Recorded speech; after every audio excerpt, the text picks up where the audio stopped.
That's why this is going to work out so well. What is our first experiment? All right. Is it really an experiment? No, it's No, a demonstration. A demonstration. Okay, Yeah. very good. All right. All right, so we're going to do a little, we're going to basically break apart molecules. Good. Yeah.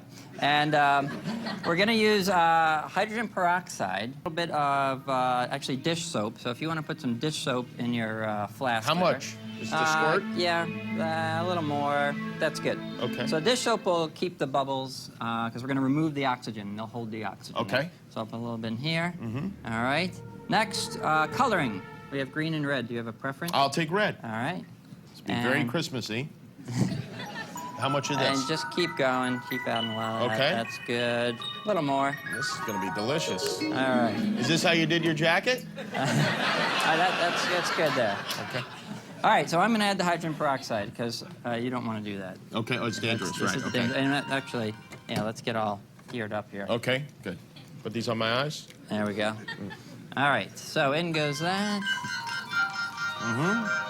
And Now, what's happening here? What process are we about to see? So here's what we're going to see. We're going to, in order to remove the oxygen, we're going to use a catalyst. Okay. The catalyst will speed up the reaction. So we're going to, that's what's in here. It's a sodium solution. We're going to pour that in, and that's going to remove the oxygen.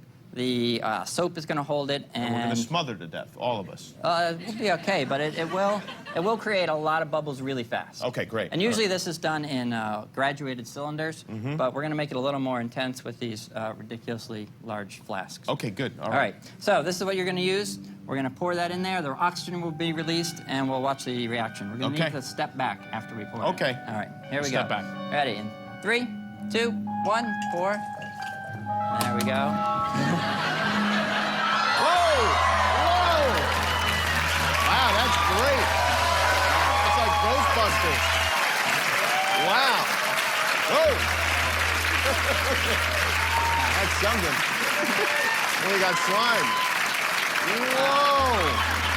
That's going to be coming down for months, I have a feeling. Wow, that's like the greatest zit ever popped. Look at that thing. It's still going. Whoa! And is this stuff dangerous now? It's actually, it's mostly just oxygen and soapy water. Wow. So no. So, no, but I wouldn't touch it. All right, good. So, all right, I won't touch it then. All right, what else are we going to do? That's it? Yep, that's it. This is 24. Right? All right, let's do it. In 3, 2, 1, go! Oh my God! Oh my God!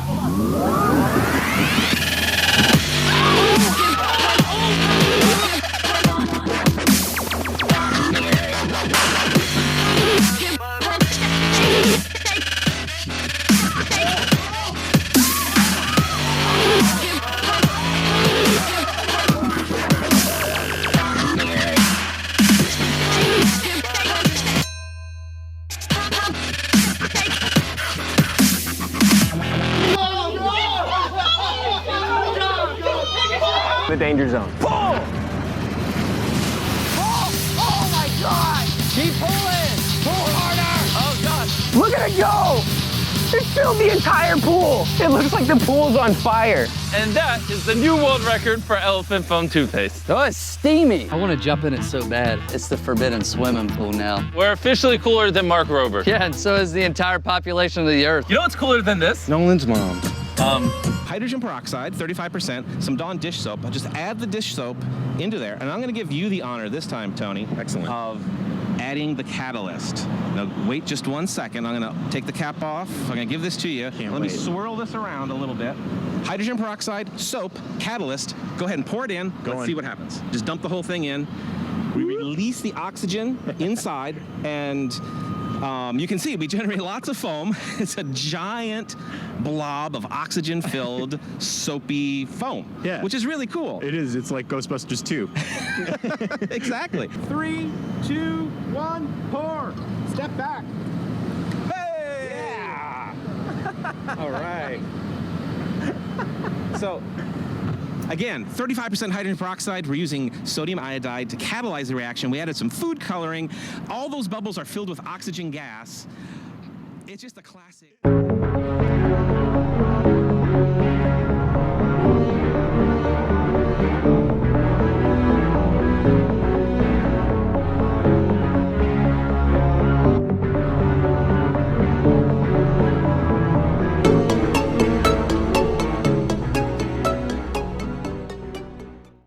bit cloudier, but that's not really an issue.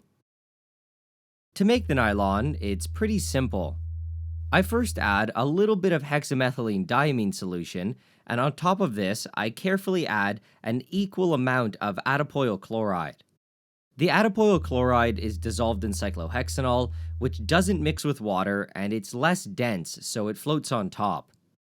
Because they're not mixed, the only place that polymerization can take place is at the interface between the two solvents. Using a pair of tweezers, I can pinch the nylon and pull it out of the beaker.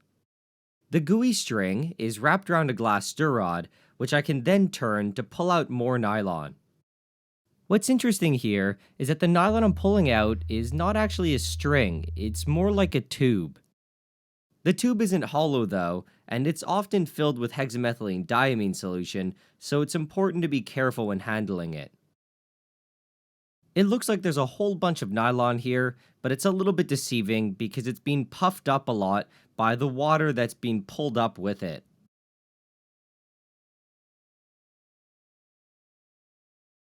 I then attempted to get creative by adding some fluorescein to the hexamethylene diamine. Fluorescein is a highly fluorescent molecule, especially under UV light.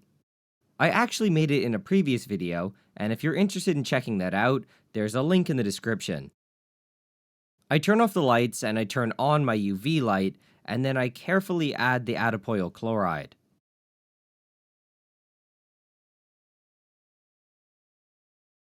Just like before, I use the tweezers to pull out some nylon. What's kind of cool is that we can tell how much water we're pulling up with the nylon based on how bright it fluoresces.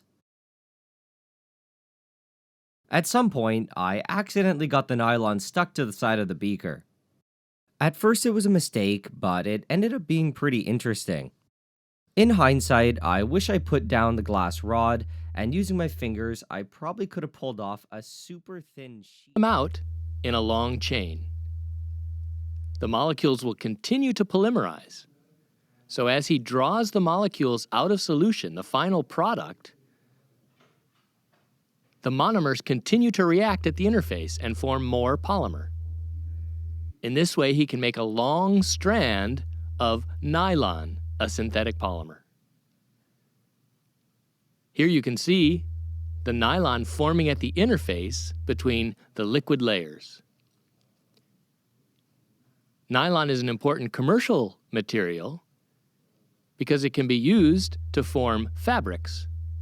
And it revolutionized the fabric industry because nylon is cheap and easy to make and can replace cotton and natural fibers in clothing and other products.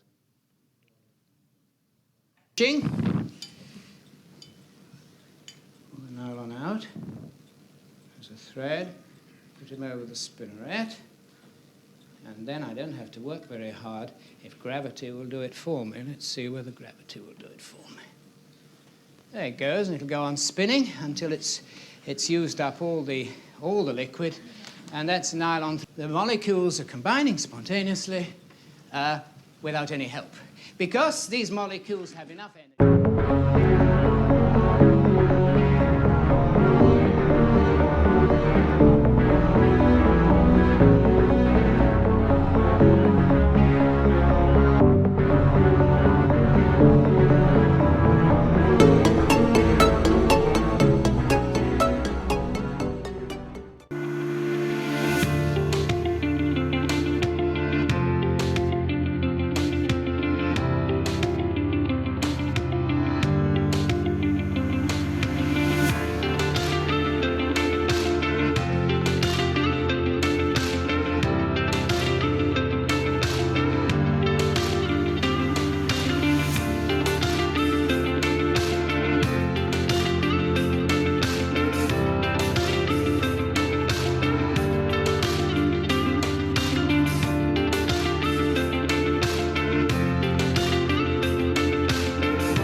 Pretty liking what I'm seeing. We have lithium dissolved in the methyl alcohol. We then have our calcium chloride. For the yellow color, I'm going with the red heat. For the green, of course, we have the boric acid. We've got the copper sulfate ground up into a powder as sort of an in-between the green and the blue. For the blue alone, we're going for the methanol by itself with nothing else in it.